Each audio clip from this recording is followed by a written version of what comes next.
I mean, it would have been easy to quit because, quite frankly, I was just not good. It was really just my determination that carried me through. It's like I'm not going to stop till I get there. That team just worked. We got in there, we just started hammering teams, and then we made it through. So it worked out. It was like a fucking snowball, though. It wasn't expected. It was crazy. Going against it's like you weren't expected to beat that team. Everyone said you're going to fucking get smoked by these guys, and it's like you come in there, you hammer those guys, and it's like it's an unbelievable feeling. Like it's like your dream just came true. We call it like our MOG protocol, which is a crazy ass word for it, but it's like every time we're at an event, it's like we're going to go to every lunch, dinner, breakfast together. We're going to go to the gym together. We're going to do that. It's like we're going to be together as a team, and we're going to fucking, MOG on the other teams because they're all going to be separated, eating by themselves, shit like that. Like we're going to be together as, 8 guys sitting down, walking together, Obviously, it was very hard. I think that, like you said, 8 years playing with somebody, coaching somebody, like it becomes to a point where it's like you're almost like brothers at that point. You're not really just a coach and a player anymore. It was, like I said, it's a hard decision I ever took as a coach. Welcome back to another episode. This one is a special one. I have tried to speak to Callout at multiple events, and every single time I feel like I get him on the mic and all of a sudden someone else comes and takes it, mainly Ashen. But Callout joins me for today's episode, someone who I have a tremendous amount of respect for and has done a lot of great things. I mean, I was going to say just in NA, but I guess in Siege in its entirety. Seth, Mick, welcome to the podcast. Welcome to an opportunity to deep dive into your background as to who you are. I guess just very quickly off the bat, what should people know about you as a coach before we deep dive into anything? What is like the key takeaway? What is the first thing that someone should know about you if they have no idea who you are? That's a really good question. I got to think about that for a second. Hold on. I would say the way my players operate, you look at that and that should speak for me in a way. Just the way my players act, the way they carry themselves, that says enough. I don't really got to say anything else about it. Would you say, before we get into this, would you say that you hold yourself in a stoic way? Because every time I've interacted with you, there's a glimmer of humor and of softness behind you, but on the front side, the way you present is so professional. Yeah, I mean, I don't know necessarily if it's fully on. I mean, I'm a little bit shy, honestly, too. That's one of the reasons why I think I'm a little quieter. But I would say, I don't know. I mean, I don't really get, I guess, like the whole stoic thing. Like, I don't ever let myself get too, like, excited or too sad, if that makes sense. I kind of just, when it comes to competition, especially, that's where you see me. Most of the time, it's kind of, I just stay level. That's what I always try to do. So I never, get too hyped up, never get too down. Just stay level most of the time. I think that's kind of, as a coach, I mean, obviously we've had other coaches on the podcast in the past. Kenny's one that obviously has a lot of highs, tries to keep the energy up the entire time, whereas I definitely can see from your perspective being behind the players, it's a little more mellow. But before we talk about being behind the players, being the coach, being the head of a team, let's talk about where this all started for you. So we were just talking. You started on Xbox way back in the day. I mean, this would be going back probably to beta, right? Yeah, like literally when the game was released, I was playing the game since release. Like as soon as it came out, I was on there just playing. Little 16-year-old kid just cranking on Siege back in the day. Can we call it cranking? Was it I was cranking back then. I didn't have the word yet, but I still knew what I was doing. I was cranking. It evolved into crank. Like we finally found a word for it after all the years. Yes, we certainly did, and one that I have come to regret saying. Even the second I say it, I know it just feels so wrong. So let's just take it back. Well, the problem is all of these. I mean, skibbity riz and toilet, that definitely doesn't catch on as much in my head. But there's words that I take away from some of the early sayings in the younger age group. God, I feel weird saying that. I'm 29 years old, man. I'm not that old, but I'm old enough. In esports, in esports, I feel very old. But let's talk about it very quickly. What drew you into Siege from the beginning? A lot of people have said that it was the tactical aspect. It was kind of actually back then, it was the grungy darkness, which we've gone into now in Siege X. What was it that initially pulled you into the game? Oh, man. I was always like a massive like shooter player. Like I loved Halo. I loved Call of Duty. Halo's my favorite game, like growing up by far. I played all the Halo games, all the campaigns, like grinded the crap out of the multiplayer. Like it was just Halo. And then I played a little bit of Call of Duty and like, I don't know. I think I saw like a trailer for Siege once and I just saw like some crazy shit of like Sledge opening a wall or something like that. And I was like, this looks pretty fucking cool. I can blow up walls and play Call of Duty. That's what I thought at first. And like, it was obviously a lot more than that. So I just started playing, eventually it started sucking you in the way that it does. It wasn't like an intention to be a pro in Siege or anything like that. I just played it because I liked it. And then I just kept playing it, got better. And like, eventually I was like, I could actually do something here. And then I just, put my nose down to the grind zone and kept going for it until I eventually got where I am. How old were you when you first decided that like competitive Siege was actually going to be something that you wanted to pursue? Um, Probably about a year into playing the game when I was about 17, I think. Wow. So me and Yeah. Forrest actually started like the 3-on-3 GBs. We had like this buddy named Terp and like found him on Xbox and we started doing like, the crazy like 3v3s and we eventually got into like doing go fours and stuff and like it just went from there. Yeah, definitely. There's two trigger words at the start of every podcast of any player or coach I've spoken to, and it's Xbox and it's GoForce. Every Yeah. single time, without Mm. fail, both of those get mentioned. So it's incredible to see that that line continues.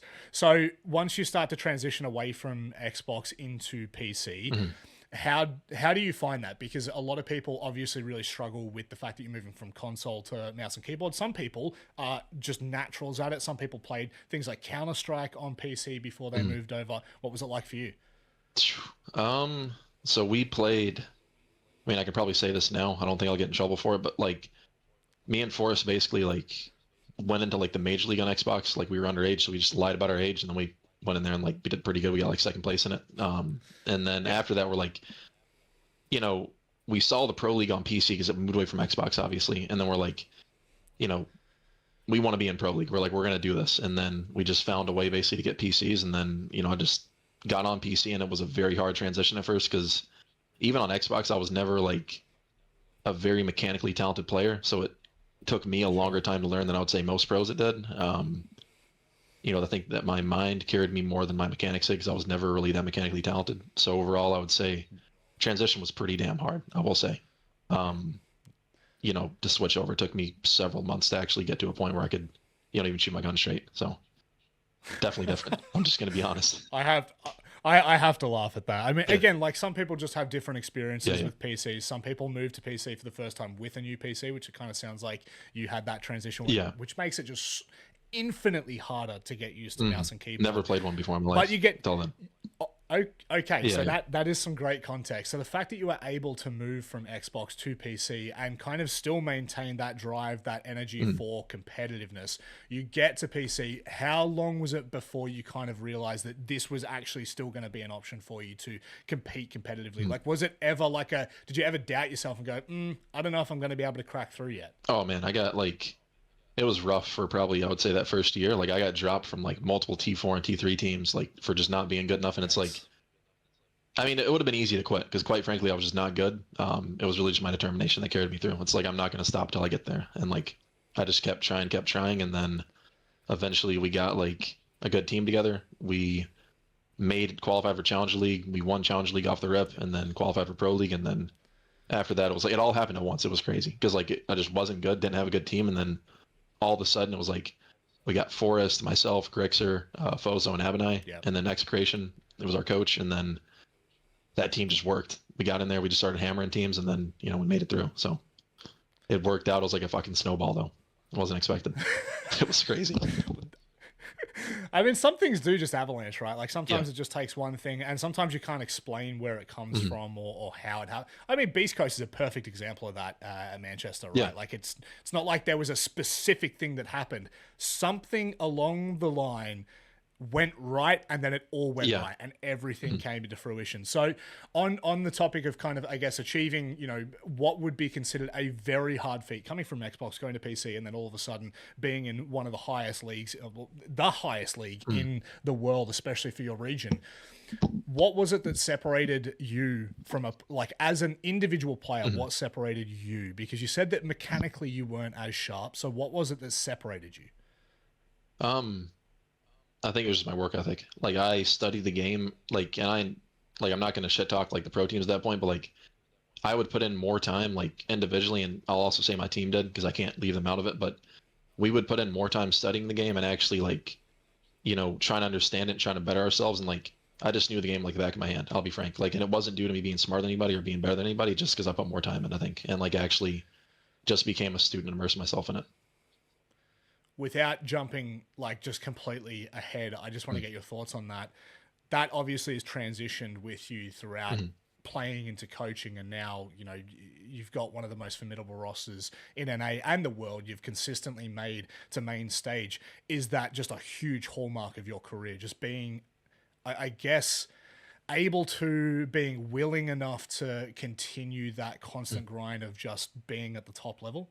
Yeah, I mean, burnout's real in esports. Like obviously, that's why you see people's careers end so short. So I think over time I've found a way to, I guess, kind of optimize my workflow in a way while still making sure that, I'm not getting outworked and I'm not, getting outclassed as a coach from other coaches in a way. But it definitely is it still requires that same level of determination because it does get really monotonous. Like every single year, every single stage, you go back, you prep.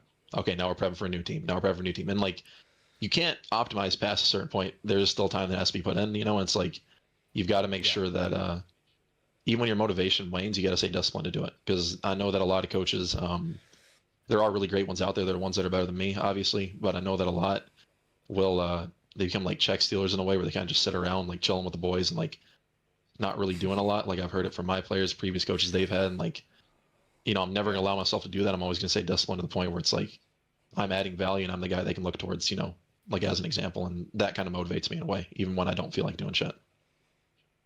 Again, I don't want to keep diving in too deep into the present, but do you think that like that pressure that you put on yourself at that level, does it set a level of expectation for the players as well?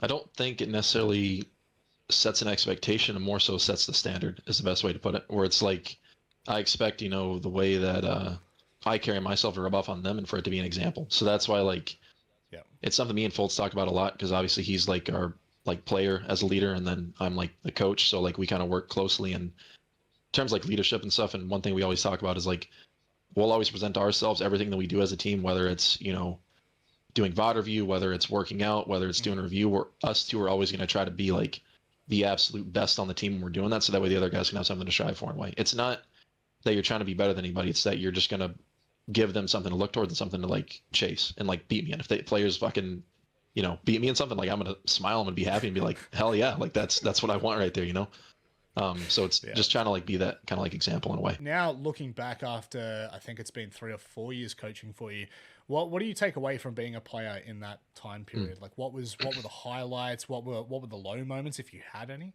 Yeah. I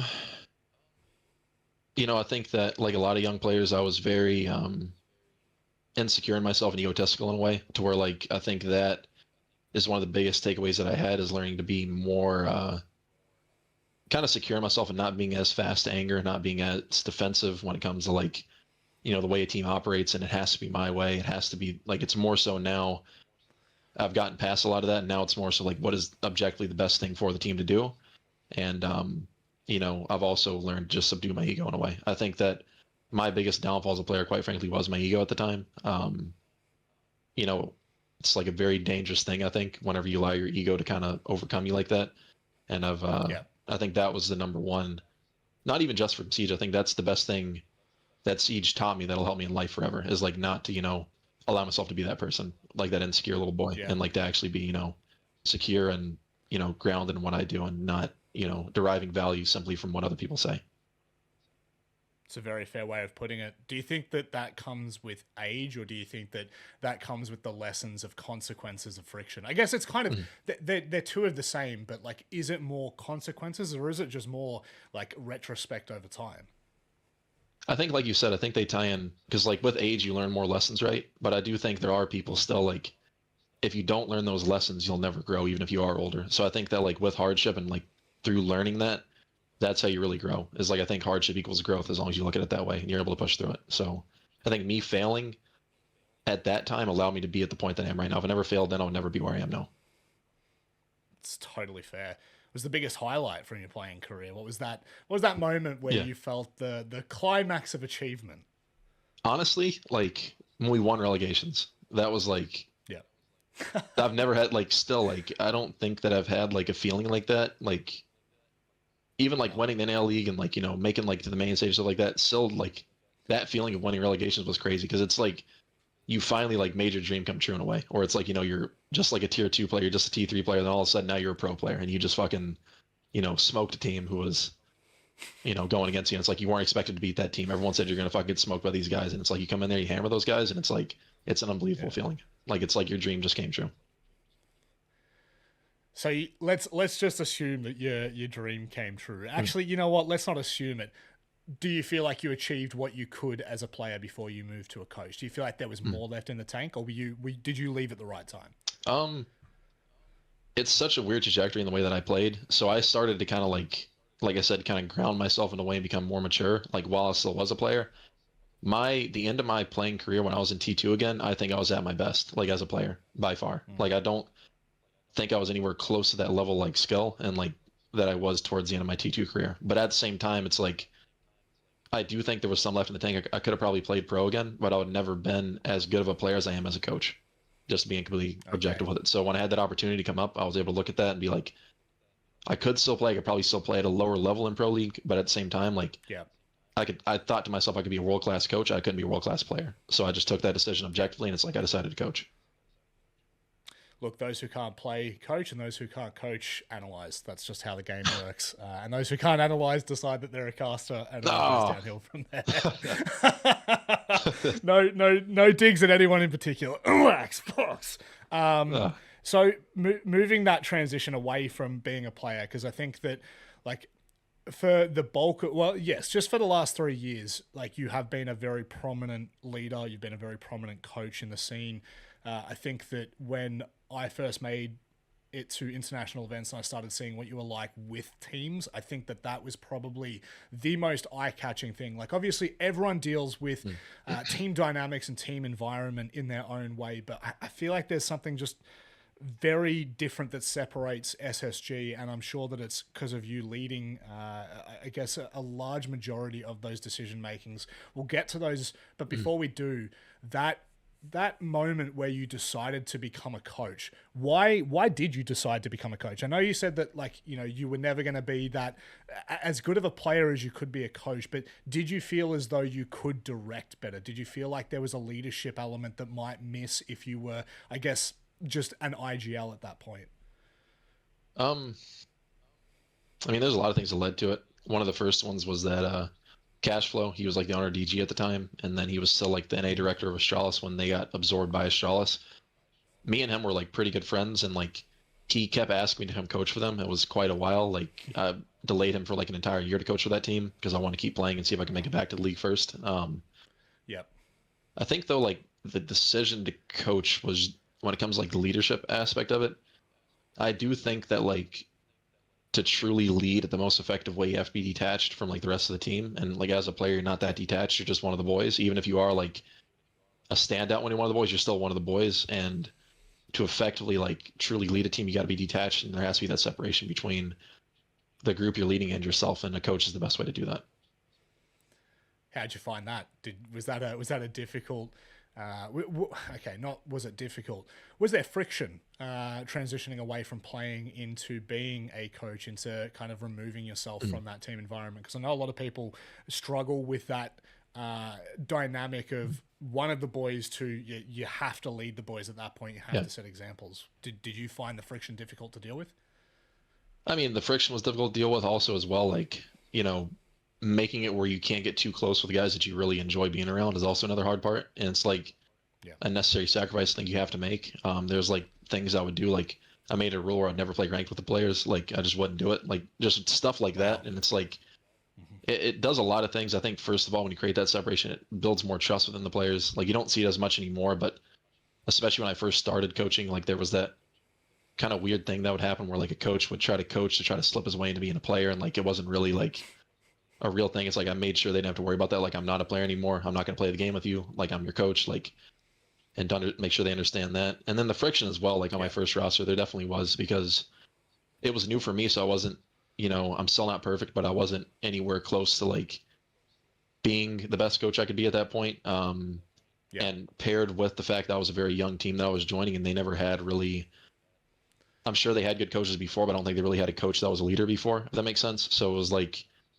There was a bit of pushback there, so there was a lot of kind of ways that I had to go around navigating that, and it definitely was like a trial by fire. I mean, we got through it and we did pretty good with it, but it was not as easy as coaching the current team that I have now. Like these guys, like they've been in the system for a long time, and the players who come to our team now, like they come to our team, and a lot of them all say they want to be here because of the culture, so it makes it a lot easier to kind of you're not building that culture. Now that culture's already established and it's an attractive thing for people and they want to be a part of it. So Yeah. they kind of just buy in off day one now. Whereas then you had to kind of get that buy-in and like manipulate it in a way. That's such an interesting talking point. Like the buy-in as a player into a team that has already an established atmosphere, environment, play style. Even I know that obviously play styles change throughout the years, and obviously when players come in and out, things change quite dramatically. For some teams, they do. So separation, buy-in, all of those things aside, what was the very first thing that you focused on as a coach? Not removing yourself from the team, not trying to establish that. What was the very first thing that you started to focus on? The very first thing is what I think is still the most important thing, which is culture of the team. So kind of like you touched on, like the game always changes, players change, metas change, but it's like I still believe this, like our culture as a team has been the one thing that's kept us competitive every year. And it's like we've been behind in the meta, we've been behind with talent before, but like we have always had such a strong culture where like we come together and we're going to find a way to like be competitive no matter what. And so that culture is the first thing I focus on. It's still the most important thing I focus on today is making sure that culture stays strong and like it is the backbone of the team. Like if I'm not here, that culture needs to remain. If there's a certain player that leaves, that culture is still going to be here no matter what. That's like what SSG is, or like what Astralis was. Well, it's turned into what SSG is as well. Yeah, it's a beautiful transit. Like it's so interesting watching this from like an outsider's perspective, even just talking about it, because the closest tie that I have is sports. I never played esports. I've said it 100 times on the podcast, doesn't matter. But I never played esports in a professional way. I always enjoyed playing like in your face at stacks and all those kind of things. But the one thing that always stood out to me when you made it to like a professional team, teams that had an identity tended to not have those highs and lows that you would see when a player moved in and out or a coach transitioned away from either wanting to coach that team or coaching into a different team or retiring altogether. When you see a team that has a personality to it, when it has that environment, things are completely different. And like the closest tie is always sport. You look at what happens when a coach leaves a main club and you watch how drastically things have to change, have to shift. So having someone that leads from that front is just so pivotally important. And again, I'm going to give props where props are due. It's something that I can see each and every event. There is such a clear and distinct personality for SSG. And I was not around in the Astralis days because I was just a little OS boy back then. Still am a little OS boy nowadays. Probably a bit bigger than what I was back then. But, like that's, those kind of things, looking at it now and watching event to event, how stable it is for the team to know that there is a strong backbone behind them. I'm just waffling now, but I just want to make sure that I am giving my respect and showing that respect to you, because some teams really do struggle with that. And some organizations just can never seem to click. So on that note, as we start to transition into your, I guess, the bulk of your career now, which is at SSG, what were the key takeaways? Like, where were the moments where you hit those speed bumps that you were like, oh, okay, that's something that I just didn't anticipate? I mean, I think when we first started the team was the biggest thing. Sure. That first major that we had, like, there was definitely a lot of like pushback in terms of like that roster composition didn't really work the best together. There was still some of the guys who were on the team before, like Hot and Cold and Fultz, like they were still, kind of in that old SSG mindset of like we're gonna play safe, like it's like more of like a safe kind of way to do things. And then we had, Jack and Brox, who were like both like under the system that we had for an entire year, so they're trying to go crazy, like they're trying to play the game we want to play, like we played aggressive, we let our nuts hang, we say. Then you have like two guys trying to play more safe, and then you got like Merc who was in there, who just kind of like there was like attitude differences between him and the other players and myself. Of course. So that was kind of like, I'd say, the biggest one on SSG. We had to like address that early on, then and there, and then make a change. And then once we made that change, I think that things started to, kind of fall in place, and we started to kind of form what this current SSG is in a way. And then, obviously we made the change for Iconic. It didn't work out as well. It's not his fault. He had like a whole fucked up thing going on with his wrist. So like we had to, he thought he could play. We're like, okay, you good to go here? He's like, yeah, I'm good to go. And then it ended up being a bigger problem than he anticipated. So that thing kind of backfired. I wish it didn't, because I do like him a lot. And he's also a very good, he's a very great player. So, I mean, when he's healthy, I think he's going to come back and do well. that was another one. It was kind of unexpected because I didn't really expect that to be as big an issue as it was, like his wrist thing. Yeah.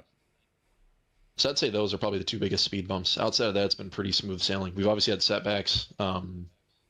We've always been able to recover from them and, kind of get things back on track. And a lot of that is due, like I said earlier, I don't give credit where it's also like the players, like, they do a great job making sure that culture stays as strong as it is. It can't just be from me. It's like they take it and they run with it and they make it their own, which is a really great thing. And then that kind of allows us to be, like I said, competitive. Like I'm not going to sit and say we're the best team in the world. Subjectively, I don't think we are yet. I hope we're going to get to that point. I think we have the potential for it.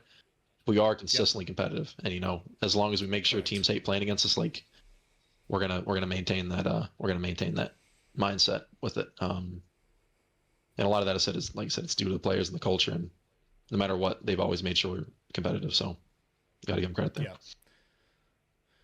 How's your vision changed as you've had a 4 or 5 year coaching career now? How has the vision changed for being a coach? Sorry, I say 4 5 year. It's more like 3 4 year. But how has that that vision changed throughout this time? Has it changed? Have you always had a very, I guess, clear picture on how you wanted to play? In terms of like the game itself, it's changed constantly. Like when it comes to like our system and the way we actually play the game, it's changed. When it comes to the way the team is ran, it's not changed that much. It's just like evolved, I would say is the best word. Or like it's still culture first. It's still, we're going to maintain a standard. We're going to, we're not going to be a lazy, undisciplined team. That's always going to be the first and foremost like important thing that we're going to do. But in terms of like the game, it's changed a lot. Like the way we played on Astralis is like, it was very aggressive. We're going to take gaps. We're going to take people off guard, like stuff like that. And then it kind of slowed down a bit on SSG, where it was more so base style, really counter shot heavy. And then that evolved a bit over the past, year or so. And then now we are where we are now. I'm not going to give away the current secrets of what we're doing, but it's once again changed into a brand new system almost. So in terms of culture and like team dynamics, it really hasn't changed, just evolved. And then end game, it's changed a lot constantly. You have to always adapt. Let's move into that conversation of culture, because that's been like kind of the key word that we've spoken about from literally back when you first started playing to now. Culture has been a very big focus for you and every team that you've been on. Outside of, I guess, working the hardest, what would you say the defining element is to your culture? And if you don't want to give it away, no, that's perfectly fine, because it's something that I hope other teams catch on to, because I think esports needs to go in that direction. Sure. Somebody gets value from it. But yeah, I mean, I'd say one of the first things that we call like be for real and like family. It's like where, everybody on the team understands that the issues we have within the team stay in the team in a way, and that the expectation is that any issue that we have between staff, between player, whatever it might be, it's like, they have to talk about that then and there. We've done a very good job of maintaining that. And then that thwarts a lot of bigger problems that may come in the future due to like, resentments building up because people are like having little beefs and shit. It's like, you guys are going to hash this shit out, and then we'll sit there and make them talk about it. Or like, if we're in person at an event, we'll like have the guys, like they're going to talk until like it's hashed basically. That's a really big one. I think another one as well is that we pride ourselves in like, the kind of discipline we have as a team, and also like how much of a unit we are, where it's like we call it like our MOG protocol, which is a crazy ass word for it, but it's like every time we're at an event, it's like we're going to go to every lunch, dinner, breakfast together, we're going to go to the gym together, we're going to do that. It's like we're going to be together as a team, and we're going to fucking basically like MOG on the other teams, because they're all going to be separated, eating by themselves, shit like that. Like we're going to be together as a unit, 8 guys sitting down walking together, things of that sort. So I'd say those are probably 2 of the bigger things. And then also just being coachable and maintaining discipline is another big one. Like taking criticism, understanding like, we're going to tell you what needs to happen, not necessarily what you want to hear. And then the guys have a good understanding of that, and they don't really push back on that too much. It feels like there's a lot of kind of elements, obviously from traditional sports, yes, that get brought into this that I feel like is missing on some other teams. Like that aspect of, if you have a problem, hash it out. Just get it out on the table and talk about it. But also the discipline aspect that I think is missing from, and I'm not talking about Siege specifically, I'm talking about esports from a wider perspective, is missing that discipline, missing that understanding. one thing that was talked about a lot in Boston for you and the entire team was the discipline outside of the game. So you mentioned there that you go to gym together. You know, I think there were a lot of different social posts of you guys eating all together or jumping in a lake together, going to gym together, all of those kind of things. How crucial is it for like teams, players to start to move into that realm? Because that's a world that has slowly, I feel like it's slowly changed over the last 5-10 years, whereas 10 years ago, ain't nobody going to the gym. I think Pasha Biceps from CS might have been the only guy hitting the gym real hard. But like it's changing quite rapidly nowadays to hitting 2025 now. Yeah. How important is that for a player's psyche, a coach's psyche, a team's psyche? I mean, I think you gotta look yourself like an athlete, right? It's like, you know, esports isn't like you're objectively an athlete. It's not the same as like if you're gonna play football, if you're gonna play baseball, or like, you know, you're gonna play like American football, whatever it might be. It's like that's a lot more physical focused, but at the same time, you're still an athlete. You still gotta take care of yourself mentally and physically. So I'm not saying you gotta go in there and hit like some, you know, 4-hour workout where you're building explosive speed in your legs for, you know, cranking some guy in the rugby pitch. But it's like at the same time, you know, you should be focused on, you know, making yourself healthy, making sure you can move correctly, trying to correct some postural issues, making sure you have longevity built in with like, you know, mobility protocols, things of that. To right now, you can just be a healthy individual, because if you're a healthy individual, you're going to perform better and it's going to give you longevity in what you love to do. So I think in general, you know, kind of my hope for esports is that we get it to a point where it doesn't lose its identity of obviously we're playing video games and that's cool as shit. But it's like at the same time, like hopefully people start to realize that, you know, being healthier and like taking care of themselves mentally and physically is going to just make what we do more sustainable. It's going to make it look, you know, outside people may want to get into it. It's going to make it look more serious, like an actual sport, which is hopefully going to put more eyes on it. And like, it's eventually just going to create overall a much better atmosphere for what we're currently doing across the board.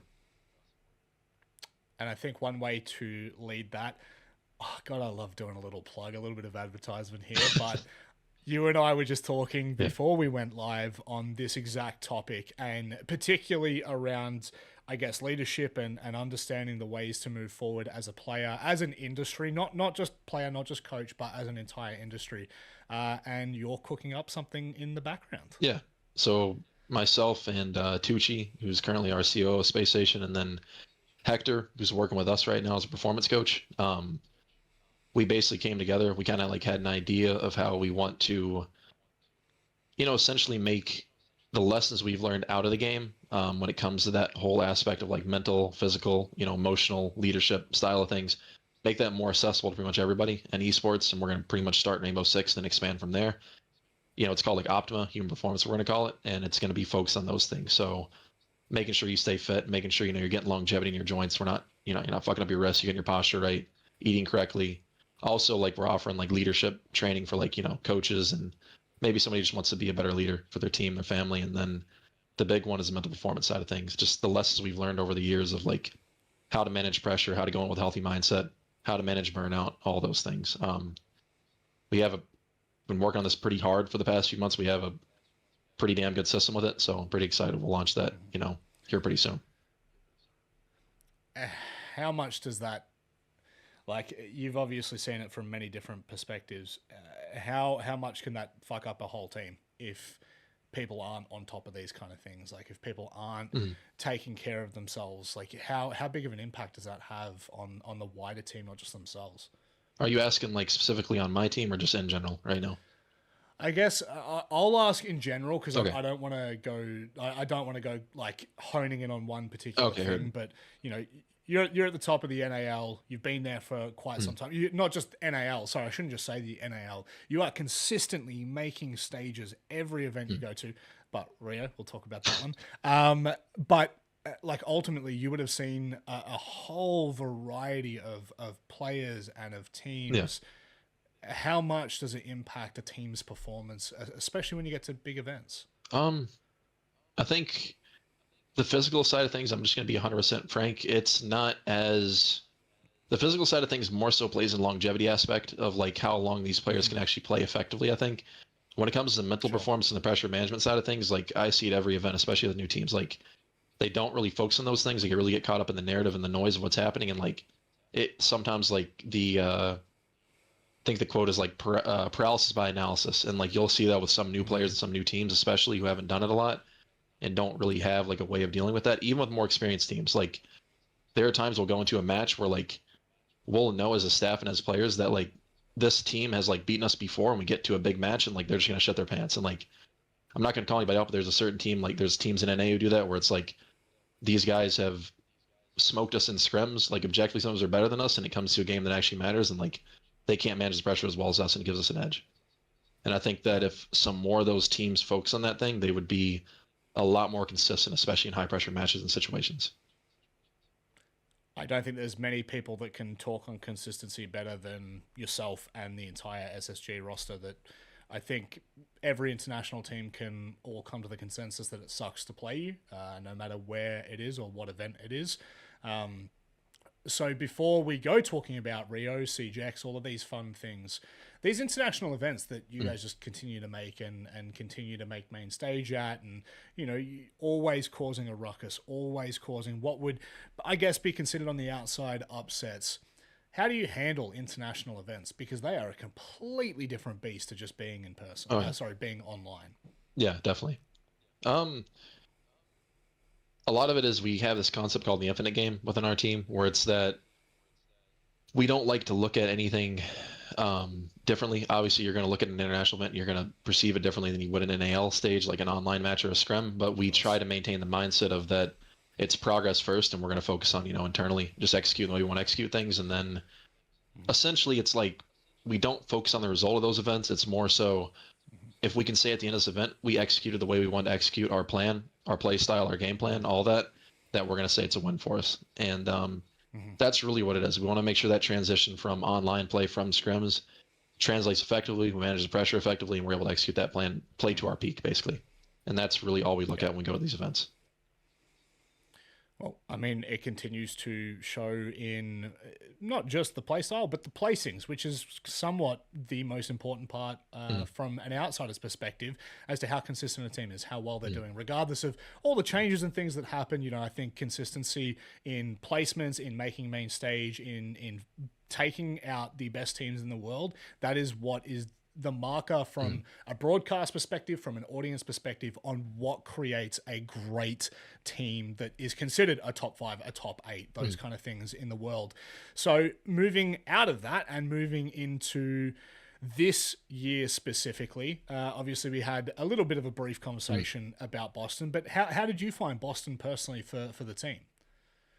You know, when it comes to the actual performance side of things, I think we did really good at points, and I think that we underperformed at another. I mean, it was that phase game, the second time we played those guys, like that round on Skyscraper, we had the 4v2 advantage, and we 7-7 match point, we threw it. Like, that was rough. I mean, I think, listen, all I'm going to say is, like, the plan we had for Lair and, like, the way we were going to go about that, like, it was going to be fucking AIDS for those guys to play against. Like, it was going to be crazy. Like, I really think that we took them to map through it there. We were probably taking that series and moving on from that. But, you know, close only counts in horseshoes and hand grenades, so I can't really sit back on that one. Overall, though, I think that what is it?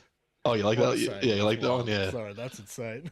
But you know, so we took that. You know, I think that overall, I'm proud of that. We did play to our potential at certain points of that, and then obviously, you know, the nature of a team that good, like one round can change everything, and obviously it did change a lot of that game right there. Should never been really that close in the first place on that map, I don't think, but it happens. I think we did a good job living up to our potential there at certain points. At other points, I think we may have failed that a little bit, but overall, I think it was a pretty decent performance from us.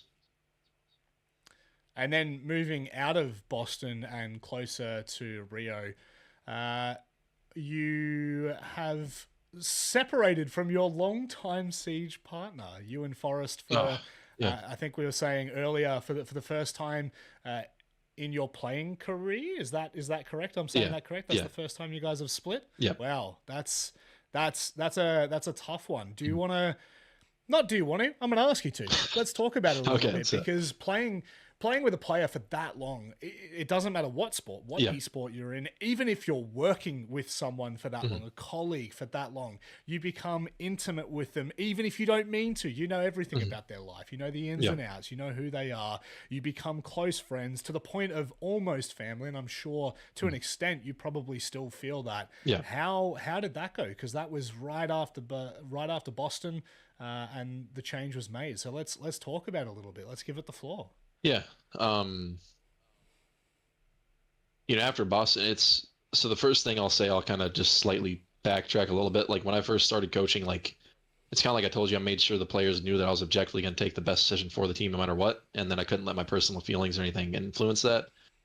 And that way they trust me, and taking decisions for the team. They don't have to worry about the way that I'm thinking because they know it's going to be what's best for overall. And for a long time, it made it to where, Forrest was an absolutely pivotal piece to our team. He contributes way more than anybody's ever seen on the broadcast or anything like that. Like, obviously, he's had bad games. He's never been statistically the best player, but he was the backbone of our team for a very long time.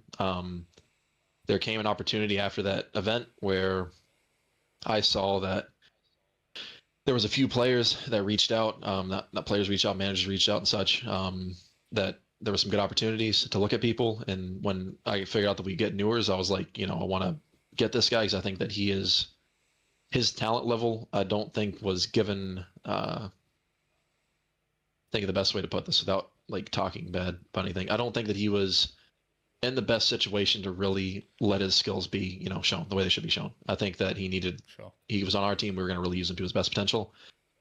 So at that point I talked to, Tucci, we're like, okay, let's make this happen. OXG wanted to do like a trade along with a little buyout paired with it. So we traded Brox over to him, got Crew. Obviously it was very hard. I think that, like you said, 8 years playing with somebody, coaching somebody, like it becomes to a point where it's like, you're almost like brothers at that point. You're not really just a coach and a player anymore. It was, like I said, it's a hard decision I ever took as a coach by far. I don't think there's anything that compares to it. It's like one of the few times I've cried like in a long time, and I don't cry very much. So it was pretty rough for me. It didn't change our personal relationship at all. Like I still talk to Brox, like, I'd still do anything for him that he needs. I'm sure that he feels the same way, but it still sucks not having him around. Even though I'm very happy to have Newers, and like we did take the right decision, I think. Look, I think retrospect doesn't matter in this conversation. This is one that a lot of people will probably look at and look at from a point of view of, you've made a decision as a coach, that's fantastic. But more than that, you've made a decision as a human being, which would be one of the hardest decisions that you could make, is to remove someone that you've been that close with. And I take my hat off to you, and I take my hat off to you for opening up about how this affected you emotionally, because a lot of people don't ever get to see that side of Siege. No one really gets to see that side of gaming as a whole. That's something that is not talked about enough, which is this shit impacts everyone. Yeah.